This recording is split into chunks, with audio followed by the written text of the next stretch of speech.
Welcome back dear friends, स्वागत आहे आपणा सर्वांचं मनपूर्वक पुन्हा एकदा आपल्या या एज्युकेशनल युट्यूब चॅनलमध्ये. मित्रांनो, राज्यसभेमध्ये एक शिक्षक भरतीची जी काही पात्रता परीक्षा असते म्हणजे टीईटीची जी एक्झामिनेशन आहे त्या संदर्भात एक मोठं बिल मांडलं गेलेला आणि सोशल मीडियावर याची भरपूर मोठ्या प्रमाणात चर्चा सुरू आहे.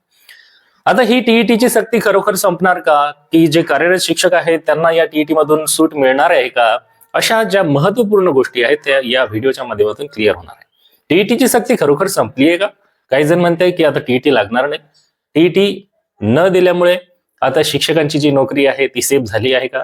या बाबतीत काय खरं आहे, याची सत्यता काय आहे हे आजच्या व्हिडिओमध्ये आपण जाणून घेणार आहोत मित्रांनो. परंतु तत्पूर्वी तुम्ही जर चॅनलवर नवीन असाल तर एज्युकेशनल न्यूज आणि अपडेटसाठी तसेच शिक्षक भरतीच्या तयारी करिता तुम्ही जर तयारी करत असाल तर या चॅनलला आता सबस्क्राईब करून घ्या.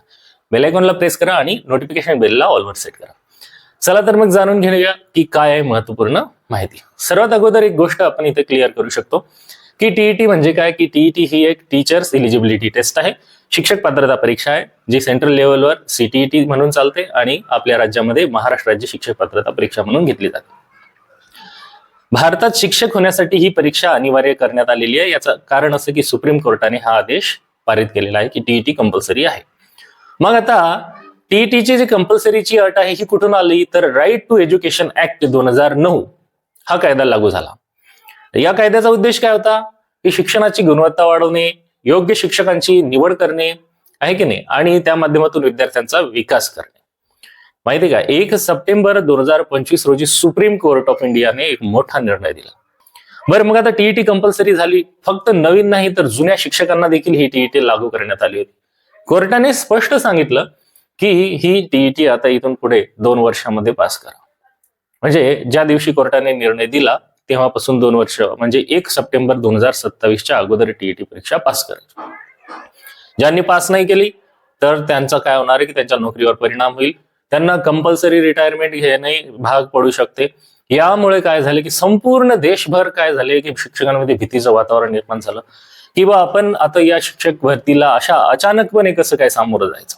कारण इतक्या वर्षाच्या सेवेच्या नंतर आता इतके वर्ष सेवे केल्यामुळे अभ्यासाची जी लिंक आहे ती तुटलेली आहे. तर ही शिक्षक भरतीची जी परीक्षा आहे ही अनेक शिक्षकांना एक ओझं वाटायला लागलेली आहे आणि नकोशी वाटायला लागली. याच्यामुळे देशभरातून लाखो जे काही शिक्षक आहेत यांनी याच्या विरोधात आंदोलनं सुरू केली, सरकारवर दबाव आणण्याचा प्रयत्न केला. कारण अनेक शिक्षक जुने आहेत, त्यांना टीईटी त्यावेळेस लागू नव्हती, परंतु त्यांनी त्यावेळेस जी काही एज्युकेशनल क्वालिफिकेशन होती ती पूर्ण केली होती. याच्यामुळे देशभरामध्ये संपूर्ण लाखो जे शिक्षक आहेत ते प्रभावित झालेले होते, हे आपण सर्वांना माहित आहे. पण 13 मार्च 2026 ला मित्रांनो काय झालं बघा, राज्यसभेमध्ये म्हणजे बघा 13 मार्च 2026 ला आपली जी राज्यसभा आहे यामध्ये एक बिल सादर केलेलं आहे आणि हे बिल सादर केलेलं आहे जॉन ब्रिटास. हे एक काय आहेत, पार्लमेंटचे मेंबर आहेत, राज्यसभा सदस्य आहेत. यांनी जॉन ब्रिटास यांनी एक प्रायव्हेट मेंबर बिल सादर केलेलं आहे. जे बिल मंत्री नाही तर खासदार सादर करत असतात, त्याच्यावर चर्चा होते.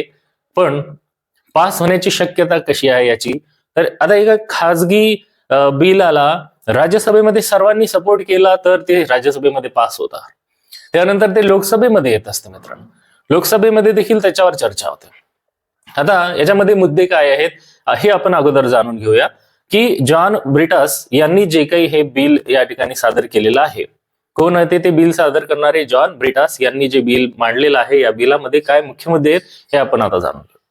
त्यांनी काय सांगितलंय की बा जे शिक्षक आहेत यांना टीईटी जी आहे ही लागू करू नये आणि जे जुने शिक्षक आहेत जुन्या शिक्षकांना टीईटी लागू करू नका, कारण आधीच नोकरीत असलेले जे शिक्षक आहेत ते असुरक्षित आहेत का आणि त्यांची नोकरी आपण आता ही काढून घेऊ नये अशा उद्देशाने जे बिल आहे हे पार्लमेंटमध्ये मांडण्यात आलेलं आहे.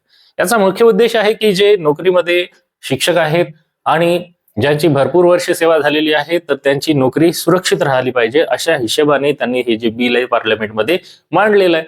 मग आता सर्वात महत्वाचा मुद्दा काय की हे जे बिल आहे ना, हे बिल आहे हे पार्लमेंटमध्ये मांडलेलं आहे.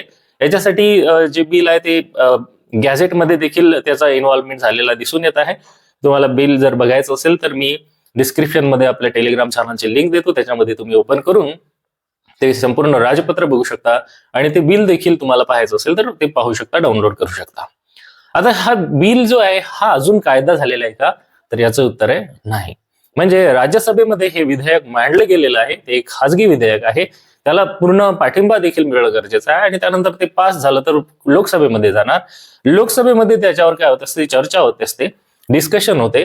आता याला रुलिंग पार्टीने देखील काय करावं लागणार आहे, सपोर्ट करावं लागणार आहे. तिथे अपोजिशन पार्टी आहे त्याची, म्हणजे त्याच्यावर वाचन होणार, त्याच्यावर चर्चा होणार आणि त्याच्यावर लोकसभेमध्ये हे बिल पास जर झालं तर हे बिल पुढे राष्ट्रपती यांच्याकडे जात असते. राष्ट्रपती जे आहेत आपल्या देशाच्या, राष्ट्रपती द्रौपदी मुर्मू यांची जर सिग्नेचर त्याच्यावर झालेली आहे, तर म्हणजे मंजुरी झालेली आहे, तर हे बिल कुठे पास होऊन त्याचं कायद्यामध्ये रूपांतर होते. मग आता सध्या लागू काय आहे, तर अजून हे बिल लागू झालेलं नाही, कारण याचं कायद्यामध्ये रूपांतर देखील झालेलं नाही. पण एक पॉझिटिव्ह गोष्ट जे कार्यरत शिक्षक आहेत त्यांच्यासाठी आहे असं आपण म्हणू शकतो, की जे काही शिक्षक भरतीच्या परीक्षेसाठी ही टीईटीची कंडिशन होती, पण जे ऑलरेडी शिक्षक म्हणून कार्यरत आहे त्यांना ही परीक्षा पुन्हा कशाला द्यायची आहे, आणि इतक्या वर्षाच्या सर्व्हिस नंतर आता शिक्षकांना ही परीक्षा देणे परवडणार आहे का, अशा अनेक गोष्टींचा विचार दबाव शासनावर होता. तर यामध्ये शासन आता कोणती भूमिका घेऊ शकते हे आपल्याला पाहावं लागणार आहे. तुम्हाला काय वाटतं, हे बिल पास व्हायला पाहिजेत का? याच्यामुळे जर पास झाल्यामुळे हे बिल जर कायद्यामध्ये रूपांतरित झाल्यामुळे याचा फायदा कोणाला होऊ शकतो आणि याचे काही निगेटिव्ह इम्पॅक्ट होऊ शकतात का? तर ऑब्व्हियसली निगेटिव्ह इम्पॅक्ट काय होणार आहेत, अजिबात निगेटिव्ह इम्पॅक्ट तर फारसे काही दिसून येत नाहीत मित्रांनो. पण 13 मार्च 2026 रोजी हे जे बिल आहे हे जॉन ब्रिटास यांनी मांडलेलं आहे. अजून याचं कायद्यामध्ये रूपांतर झालेलं नाहीये, म्हणून टीईटी आता लागणार नाही हे पूर्ण सत्य नाहीये मित्रांनो. कारण टीईटीची अट अजून देखील लागू आहे, सुप्रीम कोर्टाचा तो आदेश आहे आणि याला 2027च्या पूर्वी शिक्षकांना, कार्यरत शिक्षकांना देखील ही परीक्षा पास करणं सध्या तरी गरजेचं आहे. तर राज्यसभेमध्ये टीईटीवर हे बिल आलंय, पण अजून त्याचं कायद्यामध्ये रूपांतर झालेलं नाहीये, ही यामागची सत्यता आहे. आशा आहे तुम्हाला ही माहिती आवडली असेल, व्हिडिओ आवडला असेल तर लाईक करा, चॅनलवर नवीन असाल तर चॅनलला सबस्क्राईब करा.